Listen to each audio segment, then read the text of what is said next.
Hello बच्चों, welcome back to our YouTube channel. आज हम क्लास 9 सोशल साइंस त्रिमासिक परीक्षा के लिए जो आपका कल एग्जाम होने वाला है उसके लिए मोस्ट वीवीआई ऑब्जेक्टिव क्वेश्चन करने वाले हैं। तो सारे क्वेश्चन को अच्छे से देखिएगा, एक स्किप मत करना क्योंकि बहुत ज़्यादा इंपॉर्टेंट है सारे क्वेश्चन। तो चलिए स्टार्ट करते हैं। क्वेश्चन नंबर 1 से पहले क्या कहते हैं कि वास्को डी गामा भारत के कालीकट तट पर किस वर्ष पहुंचा था। तो बच्चे वो कब पहुंचा था? 1498 ईस्वी। ऑप्शन नंबर क्या हो जाएगा हमारा? बी करेक्ट हो जाएगा, सॉरी। चलिए आगे बढ़ते हैं क्वेश्चन नंबर 2 के साथ में। कुतुबुन्नामा दिशा सूचक यंत्र का प्रयोग सर्वप्रथम किसने शुरू किया था बच्चों? तो इसका शुरुआत करने वाला कौन था? चीनियों थे। ठीक है, चीनियों यानी कि चाइना के लोगों थे। ऑप्शन नंबर क्या हो जाएगा? सी करेक्ट हो जाएगा। 3 नंबर क्वेश्चन पे आते हैं कि अमेरिका की खोज करने वाले कोलंब का मूलत किस देश का निवासी था? तो वो कौन से देश का निवासी था? वो था इटली का निवासी जो कोलंब था। ऑप्शन नंबर क्या हो जाएगा यहाँ पे? सी करेक्ट हो जाएगा। 4 नंबर क्वेश्चन देखते हैं कि संपूर्ण विश्व चक्कर किस यात्री ने सबसे पहले लगाया था? तो इसका नाम था मैगेलन। ठीक है, ऑप्शन नंबर करेक्ट हो जाएगा हमारा ए। आगे बढ़ते हैं क्वेश्चन नंबर 5 के साथ में। फ्रांस की क्रांति के समय वहाँ का राजा यानी कि शासक कौन था? राजा बोलो या शासक बोलो, चीज़ सेम ही है, वर्ड सेम ही है। तो वहाँ का शासक जो था वो लुई था। लुई कितना? लुई 13वां था। ऑप्शन नंबर करेक्ट हो जाएगा हमारा सी। चलिए आगे बढ़ते हैं। क्वेश्चन नंबर देखते हैं 6 के साथ में क्या कहता है कि बस्तोल दुर्ग का पतन फ्रांस की क्रांति के दौरान कब हुआ था? तो बच्चों ध्यान रखना, ये हुआ था 14 जुलाई 1789 में। ठीक है, तो ऑप्शन नंबर सी करेक्ट कर लीजिएगा, बहुत इंपॉर्टेंट ये क्वेश्चन है। आगे बढ़ते हैं और 7 नंबर क्वेश्चन देखते हैं कि सोशल कॉन्ट्रैक्ट सामाजिक संविधान नामक प्रसिद्ध पुस्तक के लेखक कौन थे? तो इनके लेखक का नाम था रूसो। ठीक है, रूसो थे। ऑप्शन नंबर क्या हो जाएगा? बी करेक्ट हो जाएगा। 8 नंबर क्वेश्चन देखते हैं क्या कहते हैं कि फ्रांस में टाइगर क्या था? तो ये फ्रांस का यहाँ पे एक प्रकार का धार्मिक था। ठीक है, ऑप्शन नंबर क्या हो जाएगा? बी करेक्ट हो जाएगा, एक प्रकार का धार्मिक था।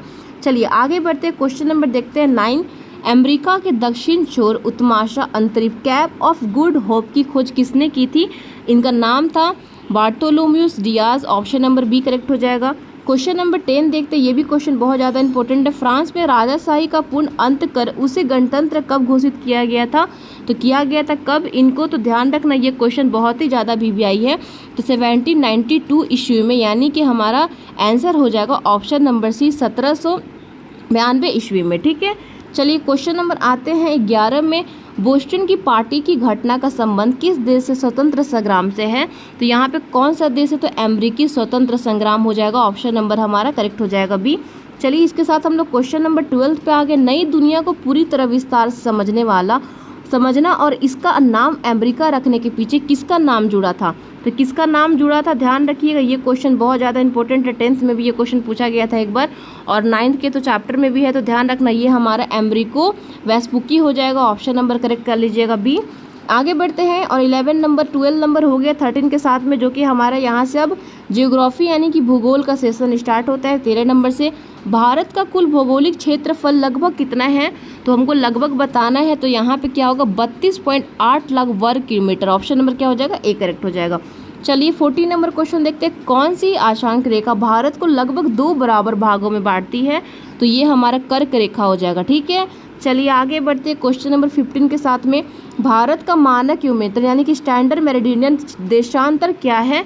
तो यहाँ पे हमारा आंसर हो जाएगा, यहाँ पे हो जाएगा क्या हो जाएगा? 82 डिग्री और 30 से पूर्व। ऑप्शन नंबर ए करेक्ट कर लीजिएगा। चलिए 16 नंबर क्वेश्चन देखते हैं। 16 क्षेत्रफल की दृष्टि से भारत का विश्व में कौन सा स्थान है? क्षेत्रफल की दृष्टि से पूछ रहा है, तो ध्यान रखना, ये हमारा हो जाएगा 7वां स्थान पे आता है भारत हमारा क्षेत्रफल की दृष्टि से। 17 नंबर क्वेश्चन देखते हैं कि भारत का सबसे पूर्वी राज्य कौन सा है जहाँ पे सूर्योदय सबसे पहले होता है? सूर्योदय सबसे पहले होता है तो असम में होता है। ऑप्शन नंबर क्या हो जाएगा? ए करेक्ट हो जाएगा। 18 नंबर क्वेश्चन देखते हैं कि हिमालय पर्वत श्रृंखला किस प्रकार के पर्वत का उदाहरण है? तो ये हमारा वलित वर्तन यानी कि इसको बोलते हैं हम लोग मोदार। ऑप्शन नंबर क्या हो जाएगा? बी करेक्ट हो जाएगा। 19 नंबर क्वेश्चन पे आते हैं कि भारत की मुख्य भूमि दक्षिणतम किनारा एक बिंदु कौन सा है? तो ध्यान रखना, ये हमारा कन्याकुमारी कैप कोमोरिन हो जाएगा। ऑप्शन नंबर बी करेक्ट हो जाएगा। आते हैं 20 नंबर क्वेश्चन पे कि हिमालय की सबसे ऊंची एवं उत्तरी श्रेणी को क्या कहा जाता है? तो ध्यान रखना, ये हमारा हिमाद्री यानी कि महान हिमालय इसको बोलते हैं। ऑप्शन नंबर सी करेक्ट हो जाएगा। 21 नंबर क्वेश्चन पे देखते हैं कि भारत का एकमात्र सक्रिय जलमुखी कहाँ स्थित है? तो ये हमारा कहाँ पे है? तो बेरम द्वीप यानी कि अंडमान में है। ऑप्शन नंबर क्या हो जाएगा? बी करेक्ट हो जाएगा। 22 नंबर क्वेश्चन देखते हैं कि दक्षिणी भारत में प्रायद्वीपीय पठार की सबसे ऊंची चोटी कौन सी है? तो सबसे ऊंची चोटी क्या कहते हैं? अनायुवुडी। ठीक है, क्या कहते हैं इसको? अनायुवुडी। ऑप्शन नंबर बी हो जाएगा। चलिए 23 नंबर क्वेश्चन देखते हैं कि पूर्वी घाट पर्वत श्रेणी का उच्च शिखर कौन सा है? ये हमारा मंदरगिरी हो जाएगा। ऑप्शन नंबर सी करेक्ट कर लीजिएगा। 24 पे आते हैं कि भारत और श्रीलंका को अलग करने वाली जल संधि का नाम क्या है? तो इस जल संधि का नाम है पाक जल मद्रुमम जल संधि इसको बोलते हैं। ऑप्शन नंबर क्या हो जाएगा? बी करेक्ट हो जाएगा। 25 नंबर क्वेश्चन देखते हैं कि बिहार की सीमा किस पड़ोसी देश की स्पर्श करती है? तो ये हमारा नेपाल को करती है। ऑप्शन नंबर क्या हो जाएगा? सी करेक्ट हो जाएगा। चलिए 26 में आते हैं, सिविक्स से यानी कि पॉलिटिकल साइंस से कुछ क्वेश्चन करेंगे। क्या कहता है 26 नंबर क्वेश्चन के आधुनिक विश्व में लोकतंत्र का सबसे प्रचलित रूप कौन सा है? तो लोकतंत्र का सबसे प्रचलित रूप को कहते हैं प्रतिनिधि मूल्य और अप्रत्यक्ष लोकतंत्र। ऑप्शन नंबर क्या हो जाएगा? बी करेक्ट हो जाएगा।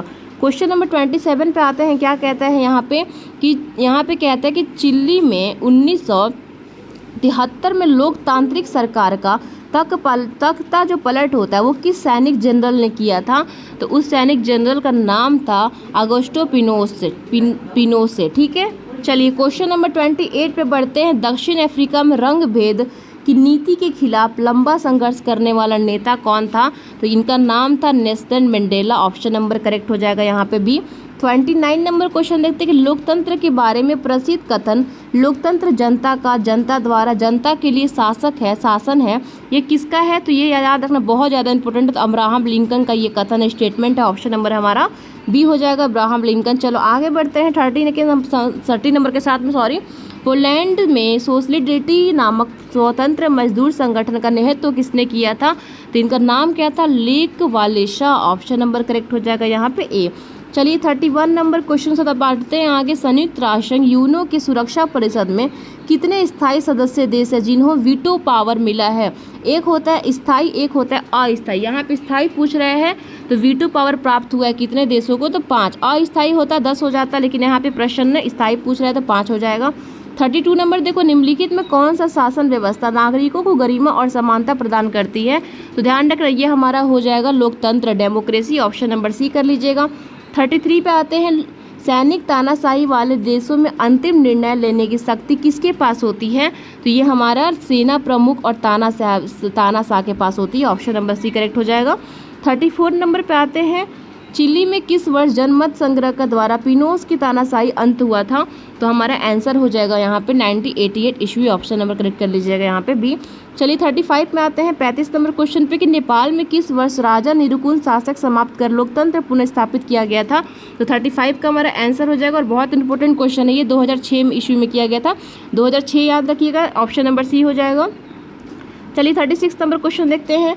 घाना यानी कि पश्चिम अफ्रीका को ब्रिटिश उपनिवेश शासक स्वतंत्र किस नेता से प्रयास से मिली थी? तो नेता का नाम था क्रिमिनल न्यूक्रोमा। ऑप्शन नंबर क्या हो जाएगा? ए करेक्ट हो जाएगा। 37 देखते हैं। सऊदी अरब में महिलाओं को वोट देने का अधिकार किस वर्ष मिला था? तो सऊदी अरब में महिलाओं को ये वोट देने का जो उनको मिला था अधिकार वो 2015 में मिला था। तो ऑप्शन नंबर क्या हो जाएगा? सी करेक्ट हो जाएगा। 38 नंबर पे आते हैं। अर्थशास्त्र इकोनॉमिक्स से अब कुछ क्वेश्चन पढ़ेंगे। पालमपुर गांव के लोगों के मुख्य आर्थिक उत्पादन क्रिया क्या है? तो यहाँ पे हमारा आंसर बनता है कृषि यानी कि खेती, एग्रीकल्चर। चलिए 39 नंबर देखते हैं। क्या कहता है? उत्पादन के प्रमुख कारक यानी कि फैक्टर ऑफ प्रोड्यूशन निम्नलिखित में कौन से शामिल नहीं है? नहीं ये पूछ रहा है हमारा। तो देखो यहाँ पे भूमि है, श्रम है, भौतिक पूंजी है, लेकिन उपभोक्ता बाजार नहीं आता है। तो ऑप्शन नंबर डी हमारा आंसर हो जाएगा। 40 नंबर क्वेश्चन देखते हैं। निम्नलिखित में कौन सा स्थायी पूंजी यानी कि फिक्स्ड कैपिटल का एक उदाहरण है? तो हमारा आंसर यहाँ पे हो जाएगा किसान का हल एवं tractor. Option number C correct कर लीजिएगा। 41 नंबर क्वेश्चन देखते हैं। निम्नलिखित में किसे कार्यशील पूंजी यानी कि वर्किंग कैपिटल माना जाता है? तो किसे माना जाता है वर्किंग कैपिटल? तो ये हमारा कच्चा माल और नगद पैसा हो जाएगा। चलिए 42 नंबर क्वेश्चन देखते हैं। ये भी इंपॉर्टेंट क्वेश्चन है कि एक ही भूमि के टुकड़े पर एक वर्ष में एक से अधिक फसल उगाने की पद्धति को क्या कहते हैं? क्या कहा जाता है उसको? उसको हम लोग कहते हैं बहुविधि फसल प्राणी। ऑप्शन नंबर क्या हो जाएगा? बी करेक्ट हो जाएगा। चलिए 43 नंबर क्वेश्चन देखते हैं कि भारत में हरित क्रांति ग्रीन रिवॉल्यूशन की शुरुआत मुख्य रूप से किस दशक में हुई थी? तो जो ग्रीन रिवॉल्यूशन की शुरुआत भारत में हुई थी वो 1960 दशक से हुई थी। ऑप्शन नंबर हमारा क्या हो जाएगा? बी करेक्ट हो जाएगा। 44 नंबर क्वेश्चन देखते हैं। हरित क्रांति के अंतर्गत मुख्य रूप से किन फसलों का उत्पादन में क्रांतिकारी वृद्धि हुई थी? तो ध्यान रखना ये गेहूं और चावल हो जाएगा, ऑप्शन नंबर ए करेक्ट कर लीजिएगा। 45 में आ जाइए, पालमपुर गांव में कृषि कार्यों के अतिरिक्त की जाने वाली एक गैर कृषि क्रिया कौन सी है?